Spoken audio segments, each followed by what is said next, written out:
Hello. Hola, Hello. hola, hola, hola. Hello. Hola, Ah. hola a todos. Hello, hello. O sea, no estamos. Oye, yo pensé que estábamos en vivo ya, o sea, ¿o no? ¿Estamos en vivo ya? Ah, We sí. are live. Estamos en vivo y We are live. coreando. Hola, Sergey. Hola, Yonut, Iván. Bienvenidos todos, Guildas, y todo el mundo a esta nueva sesión In English, de... please, Javier. In English, En inglés, en inglés. Sí, please. gracias. Sorry, welcome everyone. And sorry because I was talking in Spanish before. Welcome, welcome, welcome. Well, this is a new session about testing anti-patterns. I'm really glad to have all of you here. Just a quick reminder, this session is being recorded, okay? So just be aware of this. This is the third session of a series of sessions that Mateus is driving here at Codurance. And we had already two. We will share the links of the two previous sessions that you can check it. And we want to do this session really interactive, okay? Like the two sessions that we had before. So please feel free to comment, ask questions, and so on. My name is Javier Martinez. You know me probably from previous session. I will be the ceremony master, let's say.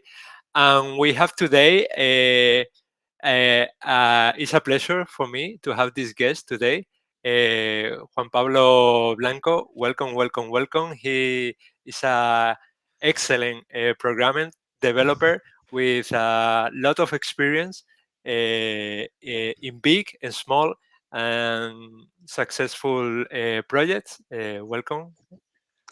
Hello. Thank you for inviting me in this session. Of course, we have the great Mateus Maravesi, software craftsman here at Codurance. Welcome, Mateus. Hello. Thanks, JM. And Hello, hello. driving the ship is Elena with us. So welcome everybody. I set up right now. Just reinforce the idea of participating and welcome everyone. And I open the scene to Mateus and Juan Pablo. Okie dokie. So let me start sharing my screen, right? So let me see. And by the way, for people that don't know, we also sometimes call Juan Pablo, that is with us today, Pela back. So this is an Easter egg for the audience. So it's uh, your job to like find out this Easter egg, or why is that? So okay, so let's get started with this thing. So I will just can you see my screen? Yes, Mateus. Yeah. Okay, so let me just. I will skip myself, introduce myself. I will just hand over to Pela, to Juan Pablo, if he wants to introduce himself. Just a few words before we start, and I will leave the agenda here. Yes. Well, my name is Juan Pablo, and Mateo said the people call me Pela. And yes, I'm working currently in Semate, and I have the pleasure to be working with JM and Mateus and the Codurance folks that always help us in our journey in our development. So super happy to be here, and I hope I can provide some information and some of my own experience with these anti-patterns that I made, I think all of them. So it will be nice to share my experience, and yeah, that's it. Thank you, Mateus, for the presentation, and you can introduce yourself now. Okay. Yeah. Well, I will skip just to keep it short. So I check out afterwards the slides. So for today, we have this little recap, and also we are going to focus on four more anti-patterns that we say. And those are four more, but I would say we can discuss afterwards after the session, because I think we are starting to get into gray area, let's say, on the anti-patterns. We know that everything depends on the context and so on, but well, let's see how it goes. Those are the four that we're going to cover: the nitpicker, secret catcher, the dodger, loudmouth, and in the end, we're going to just do a regular wrapping up to see what we covered. So let's start with the recap, episode 1 and 2. So as you is at this point hopefully familiar with the anti-patterns list. Um, if you're dreaming about anti-patterns in TDD, so this is the list, the full list from James Carr. Um, and in the episode 1, we went over the liar, the giant, the excessive setup, and the slowpoke. And those, for the who is in the session, those were the most popular ones in the survey that we did. And probably if you're doing writing test first, you probably face this one at some point. So I will leave this as a sequence. Then we have the second episode. What we did, we went over the mockery, the inspector, the generous leftovers, and the local hero. The mockery, for my surprise, the mockery was the most popular anti-pattern. And well, this was interesting to me because even though mocks are a popular subject when testing, it surprised me that they are more popular than, for example, the giant or the liar. Well, it is what it is. And from some notes, just to bring up the notes from the survey, the examples we are following up the examples in JS, in PHP, and Java, or Kotlin, because in the survey, developers seems to be more familiar with those. Even though sometimes we have some discussions around some Python code, or for example, C. We have those as well. We also noted that practitioners like us here, that is attending, and we are presenting, we learn TDD, or drive the application, that writing applications guided by tests, and we learn that informally, which means that you don't go to the master blaster super school of TDD or University of TDD to get a certification or something like that. It's informal. And last but not least, we also saw that in the last episode, companies, for the people that answer the survey, companies also teams, development teams have this perception that take longer to develop an application guided by tests, and usually they don't have the time to do that, which I think this itself is a topic that we can explore and bring polemic to the session, but not today. So for today, what we have in the plate are those four that I already said, and those four, for my surprise as well. Well, not for my surprise. I think the name is not something uh, welcoming, I would say, because the name is the nitpicker, the secret catcher, the dodge, the loudmouth. So we are going to know, we are going to see what they are. But those, for you that is watching, those were the least popular anti-patterns, one of the least most popular. So they are in the eighth and the seventh position of the survey. So in the first two episodes, we are on the top. Like if it was a rank, we had the most top of the rank, and now we are like shifting a little bit for the bottom. And well, let's see why that's the case, because I think the name is not very welcoming, and I would guess this is because they are so obvious. For example, the loudmouth, that is something we don't know that is an anti-pattern itself. Um, and before jumping in, we have this survey that is, I think it goes on the same line. So this is a new question that we asked in the survey, and this is I'm bringing this back exactly because of this point of the popularity.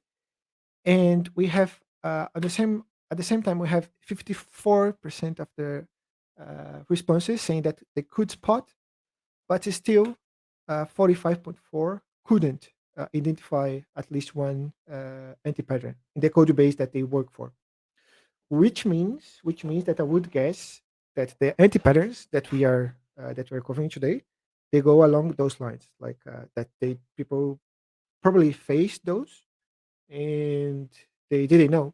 They said, oh, I didn't know this is one an anti-pattern. Thus, I think that they are not that popular. So the nitpicker. So the nitpicker, I think the name said nitpicker because it's going around and picking things. This happens when you want to test something. You're worried about one thing, and you just you're worried about one thing, but at the same time you're asserting, you're focusing on a bunch of things. So the example that this anti-pattern gives is, for example, when you're asserting a JSON, usually when you're doing like a more integration test or sort of end-to-end, like, or even mocks, so if you're returning mocks or something like that, that is JSON. So when you have a JSON, this is something that you start to assert in the entire JSON instead of just the part that you are interested in.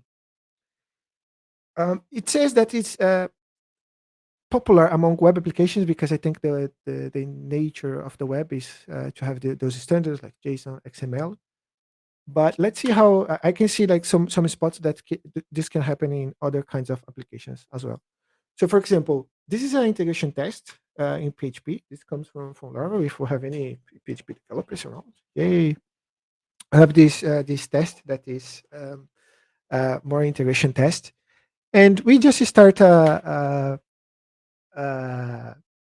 can I say application. This application is about creating another. This test is about creating an application. So think an application is something abstract, a system. So you're just registering a system, a name of the system.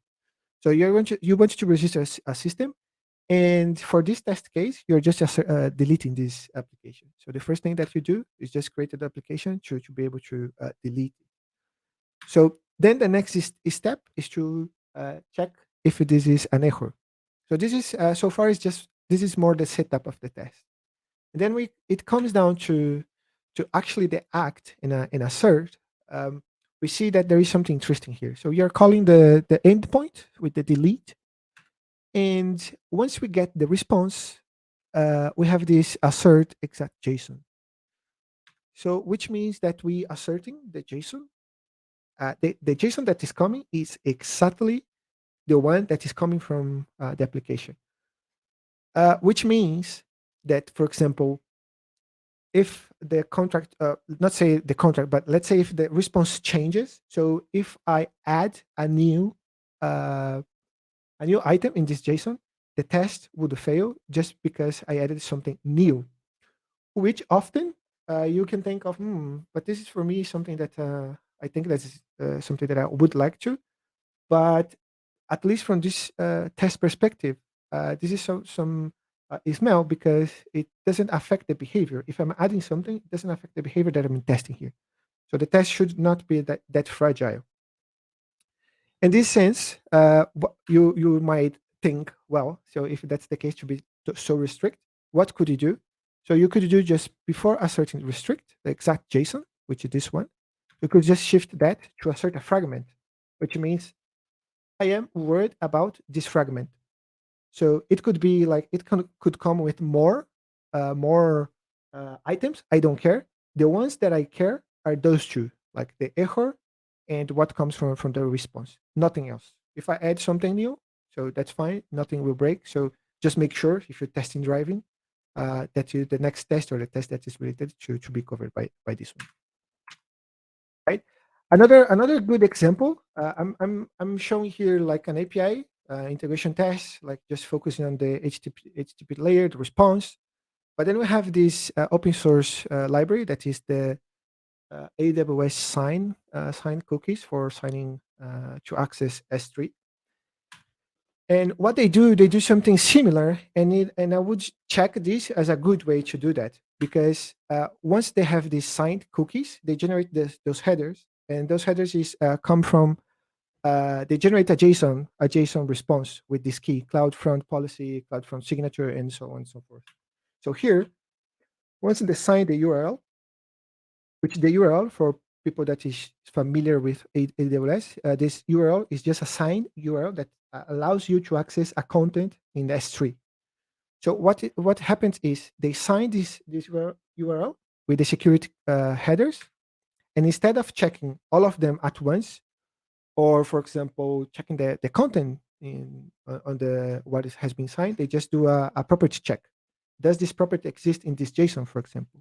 So this is really specific to the key that they're referring to, which I think is a good approach. And see here that they have three expects by just in a single test case, which is fine because they are certain the same behavior. X1 is the same, but this one is an open source project. Is metricus, I think this is for the 40 metrics, and it's written in Kotlin. And this one is the same, like the same history that we saw in the Laravel application, but here they go a little bit more specific.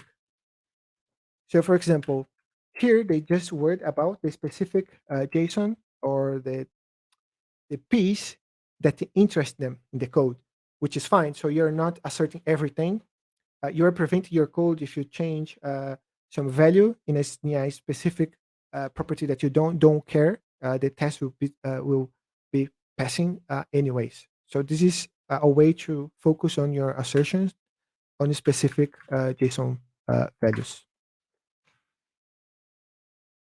So this anti-pattern is meant to be like the definition is meant to be by to focus on the CLI, let's say, in the web applications in JSONs, but it also could happen in JSON in XML applications, for example. If you search for everything that you have in the JSON, sometimes you just want a bit inside the XML, so just a search for that the side bit. Don't worry about everything else. This is the key point, I think, is to just worry or use what you need. Don't go for other things. And this anti-pattern is focused on web applications, but I can see this being applied to other applications such as CLIs as well, like commands. If you're doing like integration test like in commands, I think this is something that we can relate to as well, right? Yes, So indeed, I think Juan Pablo has an opinion on this. Yeah, I saw him nodding, so ready to jump. yeah, go yeah, ahead, go ahead. yes, definitely. It's because I think this is not only on the web applications. This is I saw it a lot of times. I do it mostly every week. Then when you are tired, the Friday 6 p.m., you want to test everything. Okay, give me so in your backend and you say, okay, assert like a deep comparison with all the properties, and you just say, okay, this is so easy. Just put one assertion for the whole object and the three objects. This could be like a good idea in that moment because it's like you see like one line assertion and you have this small text that is beautiful, but in fact it's doing a lot of stuff behind the scenes, and it's really being coupled with your structure. So if you refactor something or whatever, it could potentially break your test. And so yeah, so this is also, and this is hard to spot because you have to be really paying attention and careful. That's why I said that this pattern for me is after 5 p.m. Mostly on Fridays I make this mistake. And also, well, um, yeah, I think it's if you don't pay really attention on that assertion, it's really easy to miss this anti-pattern because you have to be really careful on okay, what I want to assert on this test, and just go exactly for that property. Uh, there you go. I don't know. This is we are done. Next is the secret catcher. Do we have any questions around this in the chat? I don't know. Not Ian, not if not so far, not so far, Mateus. okay. So Just a reminder for everybody that feel free to jump. This is an open discussion, and we love your participation in this event, in these sessions. Okay, but continue. We will see. Okay. Mateus. Yeah, just I don't know if we have a poll. I think we have a poll already. I don't know if people already voted. So if you don't, so go ahead and vote. Yeah, we launched the poll. So 56% don't didn't know these patterns. 44% knew the pattern. So it's a really Uh, balanced session, no? A lot of people with yeah, testing experience in the audience. and this matched the same answers that we got from the survey a few days back. So which interesting, interesting. So okay, let's keep on. So the secret catcher. Okay, so the secret catcher. Well, as the definition here it's clearly is saying, this is when you have this exception and you rely on an exception for your assertions. And this is also, I think, um, how to say, like in a summary, like when you are testing something and you expect this to don't break. So you test that it doesn't throw an exception, for example.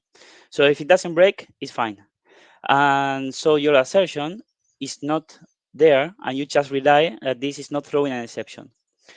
And saw this anti-pattern mainly with the testing library in the front end by using the get by text. I don't know if here the people that is watching this workshop today are familiar with front end and JavaScript and testing library, but it's pretty common that you use the get by text that throws an exception if it doesn't find the element you are looking for in your DOM. So this one exactly. Thank you, Mateus, for this slide. All right. All right. So for example, here you can see there is no assertion on this test. So he's rendering and then it's doing the get all by text remove. So this one, it will fail if it doesn't have a button that is have a text with remove. So you are relying that this is not throwing an exception.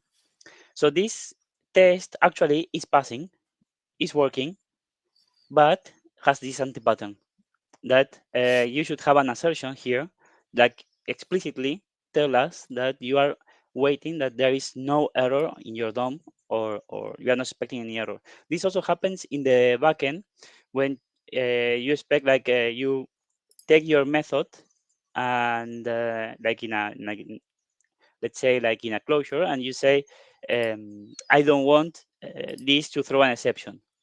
So you just execute that piece of code and just wait that it doesn't throw. If it throws, then you have your failing test.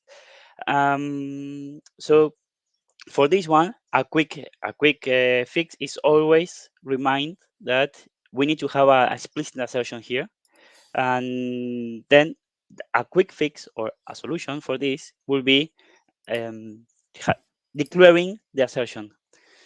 So if we move to the next slide, let me check here. There you go. There it is. So here in this example, it's explicit that what we are expecting. I don't know, Mateus, if you want to add something here or.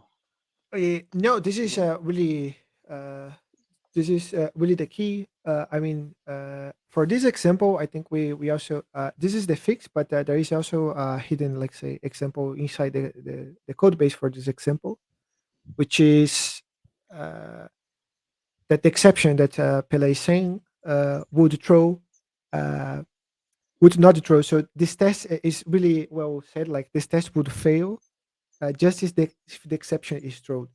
If you throw the exception. So this would be the fix, and I was thinking about that. We were talking about that during this week, and we saw uh, this on Stack Overflow. So if you go to the Stack Overflow, someone said for this specific anti pattern, it says, well, we are talking here about anti-patterns, right? So Bella just show what this anti-pattern that look for me. You have a test without assertion, right? So what are you doing? Like you're relying on an exception to happen. And this someone commented like this is a valid opinion for me as a regression test. And I mean, I don't have hard opinions on that, but I see that sometimes we need something just to be executed, right? So, for example, we saw that there is a podcast in the Software Engineering Unlocked that Mauricio Aniche said that sometimes you just want something in a big code base. Imagine that you just entered a big code base and this is messy, right? And you just want to know if the code executes. And it got me thinking, like, that makes sense. I don't know. We know that's identity pattern, so you should see the test that's not covering anything. But for big code bases, that might be the case, uh, right? So just for that, I don't know if you have any hard opinions on that, Bella. I think, well, as every anti-pattern, I think, has a context where it is defined as an anti-pattern and it's found as an anti-pattern, I think. And when we mention about this, not relying on throwing an exception, I think it's an anti-pattern when you are in the unit testing level. But when you are in the smoke test, where you want to deploy your your feature into production and you want just to do a smoke test after like a health check, that you want to see everything is working properly and you want to just do a smoke test, I wouldn't consider this as an anti-pattern, because at the end you are not doing assertions. You don't want this feedback loop of the unit test. You want just to make sure that the platform is working, or that your code is yeah is So, working, as is behaving properly, right? So I um, think this is what this was this phrase, the purpose of this phrase is Yep. saying, okay, when it's a smoke test, we have a different context, so we should think about it. Sorry, Shyam, you want to say something? no, just to thank you to have the people align. Everybody, what is your definition of a smoke test? To have everybody on the same page. Uh, Uh, yeah, Matheus, go ahead. no, go ahead. You started. You can go ahead because I think we have the same This definition. is the definition is when you test and you are smoking a cigarette. No, sorry. So Bad joke. everybody is aligned. So so please, kids, don't smoke and test at the same time. And also, No, well, I just yeah, finish. Sorry. no, I can. So a smoke test is, so you deploy and you want to verify that the platform and all your your code and your feature is working, is behaving, and you have a several, like a test suite, like you can check that the overall system is working, is behaving as properly. But usually the smoke test is like a subset of your integration, let's say, test, or your acceptance test. Usually that's what I saw, because you want this also to, like, you deploy and you want to run the smoke test just to have a quick health check that all the integration and everything is behaving and up and running. Okay. And another, just to comment to the audience that feel free to a reminder, no, that you can ask. I was about to ask also whether this is something that depends also on the test framework, whether an exception should also be a fail test or not, or is independent. But I would like to know also what the audience think about that That's a without breaking really the flow. Yeah, no, this is a really good point. So while the audience thinks, so I think we can follow up. But this is a really good point because it's an exceptional flow, right? But well, this is a really good flow. Thing. So here, the key point I think that we're trying to mention is I think we can add a new one during the talk is the context matters. So if you're in greenfield project, brown field project, or a legacy or whatever, if the code is just wants something to be executed, so context matters in general. This is an anti-pattern because if you read, you see something like it's weird, there's no assertion, I don't know what is going on. And the context matter because also if you're doing a smoke test, so would At least I would think that's a good idea to split those. So don't mix unit tests with your smoke tests with integration tests and so on and so forth. In this context that we are discussing here. Okay. The next one is the Dodger, and the Dodger is anti-pattern that I can relate to. It's here. It says that in the last part it says the test selects from the database and runs assertions against the result.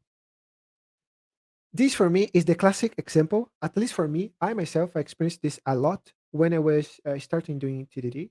I mean, I think if I start to test drive something, pairing with something, probably I will face this one as well. While I'm writing the code, and I related that to when we are starting with TDD because usually we don't have the feeling or we don't have this. How can I say? We don't critique a lot. Are we doing? This should be like that. This should be the test. And the flows, for example, goes like I start with the test, right? With a behavior. For example, let's put a behavior here like a bank account. So I want to add money, subtract money from my bank account. And what happens is I start to write exactly that on the test. Uh, add money to account, right? Then doing the flow of that, doing it right account, I notice like I'm jumping a lot of steps on this explanation, but keep with me. Bear in mind that this I'm jumping, but usually what happens is at some point when you're starting to write the test first, you said, I need a account object or I need a statement object. So this is we can relate that to the kata bank kata. If anyone here is familiar with that, the bank kata shows that. So you start to say, to write this test, I needed to write the statement object. So what do? You just stop the flow, like you just stop writing the test for the bank account, and you move and you create a new test file called statement test, and then you start to test the statement, and it goes like set title or set amount, and then you're just asserting the return value. I can grab amount. I can grab a statement. I can is not negative, for example. So you just have this object that is tested, and now you coupled the test with the implementation. So you have this relation with one to one, right? You have one class and one test, and once you finish that, you go back to your bank account test. Oh, now I can start to write the test again.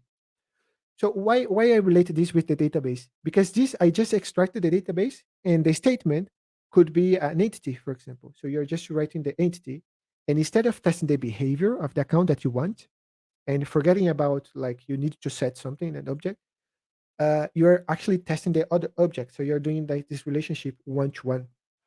And why I'm telling this little story here, because here in this example we have this test contravariance that Pela shared here on the Uncle Bob that talks exactly about this relation one to one, right? I don't know if Pela, if you want to add something on this test contravariance here around Um, this one to one. b- Yes. Yeah. JM. Sorry. well, it's just that there is a question on the chat Yeah, that is related to the previous one. I think Manuel is asking. No, that's it. I think Juan Pablo, did you read it or do you have any comment on that? Will Yes. that be an anti-pattern? The case that Manuel explains in the chat. By the way, I don't know Yeah. the case. It's a good Which is the question. It's a good question. It's asking when you have complex objects with nullables. Maybe it's easier to just let it crash rather than gracefully handle a test failure. That also he mentioned that this obviously the output is poor after the crash, but effectively you see it fail and the message produced is significant. So you save some old nullability handling on assertions. Would you consider that an anti-pattern? Here, I would say that this is really related to the previous anti-pattern, the nitpicker, because Mhm. it seems that if you have complex object and you are like doing the same, the checking the whole object, the complex object all at once, and maybe it's related to the previous anti-pattern. Um, could that be the case, Manuel? I don't know if because in this case, I would probably go just directly to those properties, right? Instead of trying to assert at once the whole complex object. Um, Even though I would say like every anti-pattern, it has like a specific context and use cases, right? So in technology, it's always it depends. So what is an anti-pattern today, or what is a good practice today, tomorrow could be an anti-pattern, and so on. So this is just like how to say, like the most common what you see commonly in your code base, right? But if you have a specific use case or a specific case, and it's you have like you know the anti-patterns and you are aware of that, and you still think that this is still an acceptable case, I would say just go for it. Just being conscious is the important thing here. Doesn't mean that you shouldn't do it, right? And but for me, pay attention to the previous anti-pattern here on this example, the nitpicker. There you go. Awesome. And on the test control variance, I don't know if you have any thing to add here, Bella, or we can. Yes, and this is actually really something that I saw a lot of times. This is most commonly, so the long story short will be when you have, let me know the people in the chat if you saw this once at least in any code base. One class, one test file that belongs to that class, and you like is really coupled to the implementation. And this is, I think, I make the mistake. I'm still doing this mistake because it's like the first part that you think of, because when you have the design in your mind before doing TDD, like you have already the design, you start with the test, but you already know what you are doing. So you start implementing and you're really coupling with the implementation instead of checking the behavior. So this is really common when you see one class, one test class for that specific class, and it's really, really coupled there. Usually you see this when you refactor the class and you have to refactor the test because it's really coupled. So that would be the long story short. Yeah, that's a good one, and actually we have an example exactly about that. So, for example, we have this test that says the object works, and this is it creates an author from a given output. So this is just checking exactly what I described in the statement, for example, in the bancata. But here is the author. So we have the author that does that. And if you pay attention to this code, get sample ID, get author give a name. So if you want to, this is at least, in my opinion, this is coupled, exactly goes on those lines that Pela was mentioned. And if you happen to change anything on the author that says get homepage, so you just want the capital P to be like to not be a small p. You want to be a capital P because it's a typo. You see that you have to change the test and also the production code. Which such a small change, you're just doing this equivalence. Like, look, I changed. I don't want to change my test. My test should give still passing because I'm refactoring. I mean, I want to keep in the same state, but I can't. And here also this is, we can say that is something really uh, uh, fancy word like anemic, right? There is no such there is not much logic going on. So uh, so this is exactly this example. I think a short summary, so something to keep in mind is if you see that you have one class in one test class in one production class, so probably it's difficult to refactor, and this can happen, and it does happen when you try to do the opposite. So from test a code without tests, so that's normal. But as soon as you notice, it'd be good to shift. But it's difficult to shift. It's difficult. I think that's why this is an anti-pattern. And this is, of course, we discussed is focused on implementation detail. And can I add something here? Yeah, Because sure. the Dodger has this like how to say I'm a native Spanish speaker, so the Dodger for me doesn't sound anything like what you say, like something that I can remind myself of this pattern. So this actually, I think these 2 points of attentions is really the key here, and I would say in my experience, this when you start doing TDD, is most, I would say, the one of the most common anti patterns I've seen. You start by this one, I think. Yeah. So this is really paying attention on not coupling to the implementation details, I would say. Awesome. Thanks for that, Bella. And last but not least, the loudmouth. So, oh, I think for the next session, I will just hide. I think this is a new challenge for us. I will not add the description, and I will hide the description and ask, what do you think about this? If the what it does, what this anti pattern does, and then afterwards I Um, will show the description. Go ahead, JM. Before you start, Mateus, there is Yeah. a question in the chat from Felix Klemke. Bit of topic, but how do you guys visualize which test cases you are hitting? Did you just write out given when then structure or use something more elaborate? So We'll wait for Pilla's input because I think For me, this is the, yeah, I do this.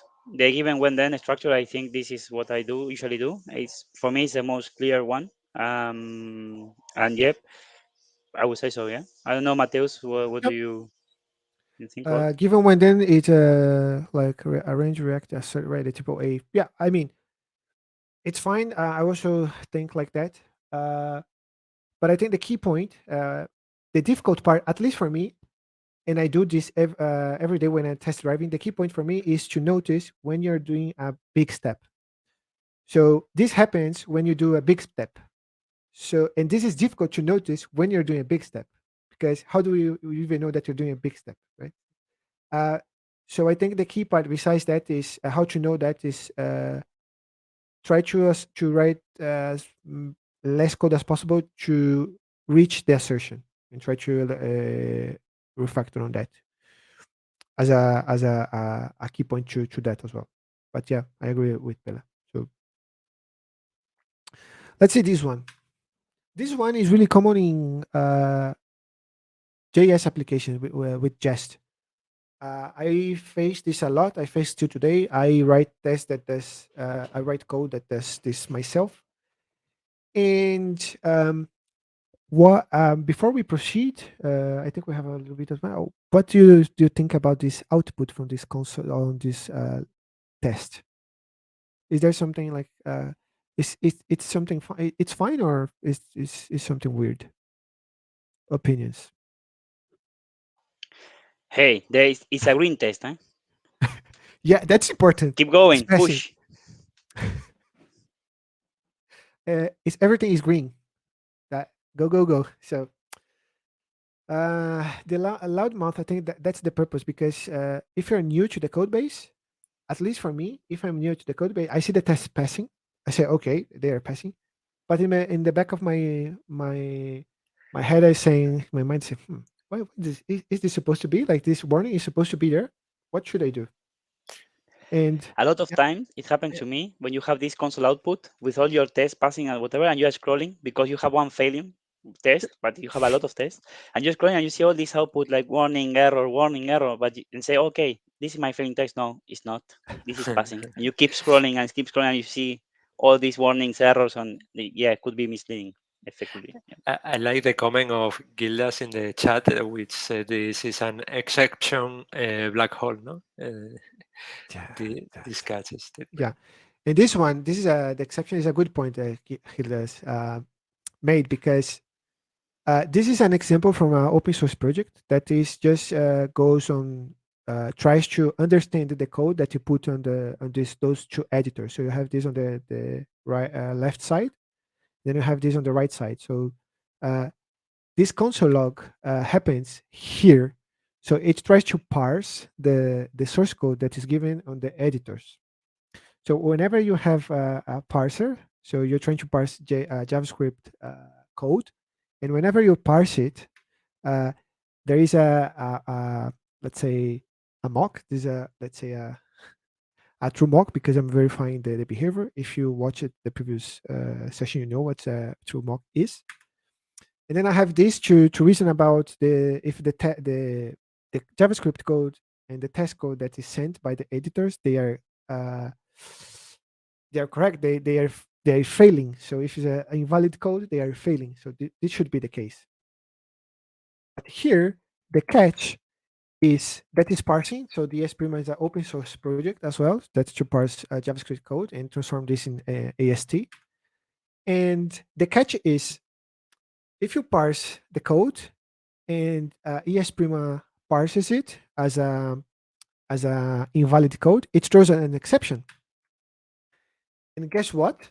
This exception is logging out is exactly the picture that we saw in the previous X slide. So it returns an error and warns that something went wrong because the parser, the JavaScript code was invalid. So another option here, yeah, go ahead, Jim. There is a question from Javier Chacana, no?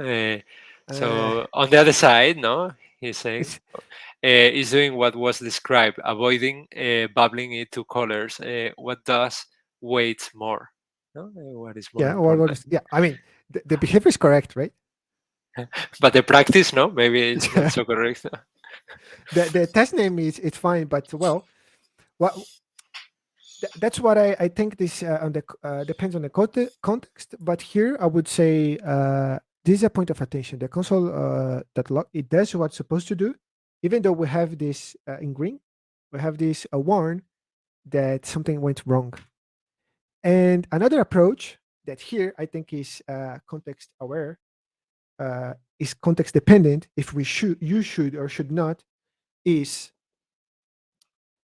the next question I think for me would be, what do I do to avoid that, right? So, for example, I want to have this output for whatever reason, and how do I do that? So in the JavaScript land, it's as easy as to mock. Like you can mock this output, this side effect. Let's say you can mock the side effect of outputting code, and then afterwards you just reset for the original state. So this is some magic trick on the jest side, and that's fine. But I think here the key point around this test case is not mocking for the sake of mocking or adding the console log that warn because it's bad. The key point here is if you need to do that, if you need to console log something, is to treat the console log or the print statement or whatever as a feature, as a test. Because, for example, later on, you might want to log this to another, I don't know, insights or to aggregate that on log. And if you change that, suddenly, I don't like this message. I want to change that for another thing. So you don't have this behavior. So if you're logging that to another service, you shouldn't change the behavior that you didn't expect. So that's fine. But I think the key point here is if you need to do that, treat it like a feature. So treat that like expect that to be output using the mock, like verify that's the behavior that is intended, but treat that like more like a feature rather than just for the sake of logging. And well, the thing is, and besides that, the feature, if you don't need the console log, so you're not using it for anything, it's just a console log for the sake of console log. So just remove that. So add a message to your user or bubble up the exception, like we had a question, right? Check and ask the question. So just bubble up, and that's it. And with that, I don't know if you want to say something, Bella, around this one, or GM have questions because we're almost finished. No, I just want to. Well, I want to add another example that I saw is when you have like third parties integration and you connect to another party and you forgot or you are actually using the real service there, and you will see this exception of if you have an SDK key or something, you will see this exception being thrown because you are going actually to For example, the service. So this will be a reminder also, like if you see these kind of errors in your test, probably the test will pass, but be aware of what you are doing. And maybe this is also a smell or here it's like a warning that you should, maybe or mock this external dependency, this real service, or do something about it. awesome. I'm saying this because it happened to me. from the experience, from the trenches. That's how So I really lose my invite hair. exactly testosterone. No? So I invite the people no to jump in no and add with comments and questions. I think all the questions were super interesting. Mm, um, so feel free to take the stage and jump. In the meantime, I have one no observation. I want to know your opinion because, as you mentioned, Juan Pablo, the you can break the rules, no, or if you know what you are doing. No? So it's more about you are aware of what you are doing. No, the problem of the anti patterns is when they happens because of the lack of experience, because you don't know how to assert, because this is the thing that I think everybody can take a lot of value from this session, no?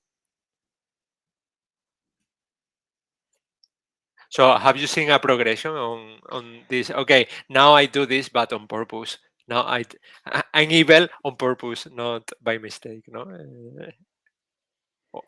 So the conclusion, you have these two things from this workshop: the anti-patterns that you should be aware of, and the smoke test definition. I think this most important part. That's that's true. To remind the definition smoke test. So if someone asks you the smoke test, you already know that. I mean, good point, GM, on that one. Um, but just to recap, I mean, the nitpicker, the secret catcher, the dodger, the loudmouth would be. Let's see if people remember those. And if you want to know more, we have this sequence, the chapter 1 and 2. The episodes are available as well in the chat, so go there and grab. And by the way, they are not a sequence. They are like episodes 1, 2, 3 because we are doing it as a sequence. But it's important to notice that we can have them uh, as we wish. If you are interested in a specific end pattern, just go and grab there. They are not like related one to another. You don't need to watch the first episode to see the second one, and so on and so forth. And as always, we have this. If you find hard to create a culture of testing on your team, on your organization, or if you want to test something, just pay attention on this one. And I think from the anti-pattern session for today, I think that's it. The slides. We don't have anything else. I just want to say thank you for the invite. It was super cool to be here with all these great folks, and thank you. And thank you for the questions. Really good questions today. Yeah, the questions were really nice. So good one. Chat. Thank you, everybody. See you in the next chapter. Yeah, you have the link for register for the next episode in the chat. I share again. Maybe. By the way, do you have any other questions or no? I think that's it, right? Yeah. No, the people are saying hello, thank you, and goodbye. Yeah, that's it. Yay. Yay. Thank you to everyone, and see you soon. Have a nice one. Bye. Ciao. Bye-bye. Bye bye.